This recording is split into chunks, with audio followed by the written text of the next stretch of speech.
बघतो आहे ती आहे सिंधू घाटी। हे आहे सिंधू, इथनं ही पाकिस्तानकडे जात आहे आणि हा पूर्ण मी व्ह्यू तुम्हाला दाखवत आहे। ही पूर्ण सिंधू नदी आहे। आता आम्ही द्रास सेक्टरला आलो आहे। कारगिलचं युद्ध जे आहे ते इथनच चालू झालं होतं आणि हे सगळ्यात वरती जे तुम्हाला दिसतंय ती टायगर हिल आहे। झेंड्याच्या आपल्या तिरंगा झेंड्याच्या मागे जी वरची हिल तुम्हाला दिसते ती टायगर हिल आहे।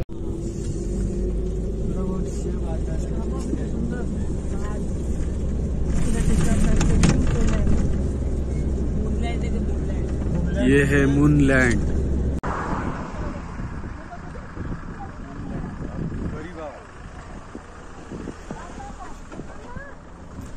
मून के जैसा है जमीन। आणि हे बघा शांती स्तूपा, हे पूर्ण जापानीज पद्धतीने कन्स्ट्रक्ट केलेलं आहे। ही सुंदर आहे, बघण्यासारखी जागा आहे। अख्खं लेहच फार छान आहे। ही आहे magnetic hill, zero gravity point याला म्हणतात। सुंदर दृश्य आहे, फारच सुंदर दृश्य। Magnetic hill, altitude 11,123 feet. Hemis monastery, अप्रतिम अशी जागा आहे ही। शांतता आणि एका निसर्गरम्य वातावरणात ही मॉनेस्ट्री आहे।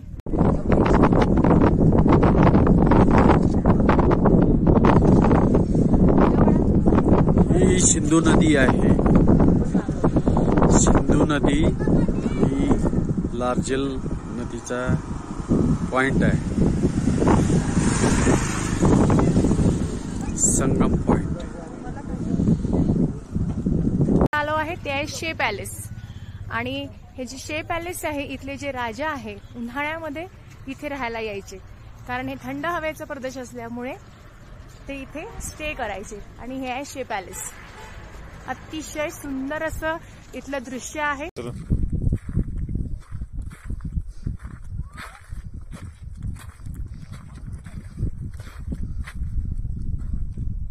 रॅन्चो स्कूल, हे आहे रॅन्चोचं कॅफे आणि इथे ती 3 इडियट्सची पोस्ट जर तुम्हाला काढायची असेल तर इथे तुम्ही काढू शकता।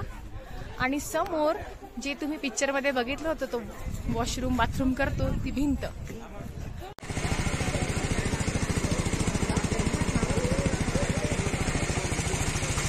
लद्दाख पॅलेसला आल्यावर तुम्हाला असं दृश्य बघायला मिळणार।